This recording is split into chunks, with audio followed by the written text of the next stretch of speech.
Que la paix soit avec vous, que le Seigneur vous bénisse richement. Ici, Raphaël Perfection.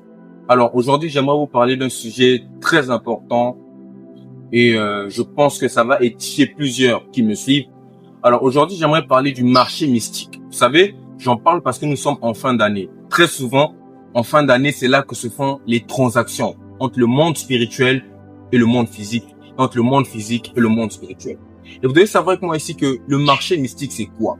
Le marché mystique ici est l'endroit où se fait une transaction par rapport à une destinée ou à quelque chose que quelqu'un de spirituel aimerait avoir dans le monde physique. Première définition.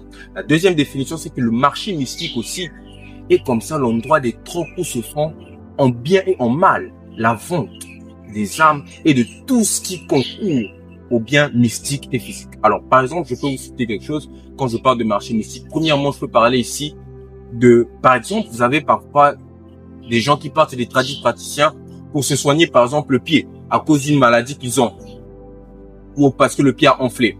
Alors, qu'est-ce que le praticien fait à ce moment-là? Il part tout simplement dans le marché mystique, il achète un autre pied d'une personne parfois aussi qui avait ce même problème-là, mais en mieux, il prend ça, il échange votre pied et il vous met ce pied. Et vous voyez le miracle, vous voyez que vous êtes guéri, vraiment on voit le changement. En fait, parce que le marché mystique est pour les bons comme les mauvais. Tout le monde va dans le marché mystique. Même Jésus, je peux vous le prouver.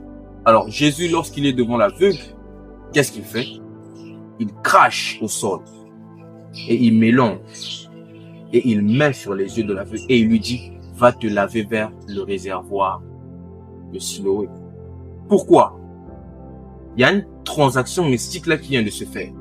À ce moment-là, Jésus-Christ, en tant qu'homme mystique, il vient comme ça de connecter la force de la terre et la force de l'eau. Et n'oubliez pas que ces deux forces-là sont l'une des forces qui régissent ce monde physique.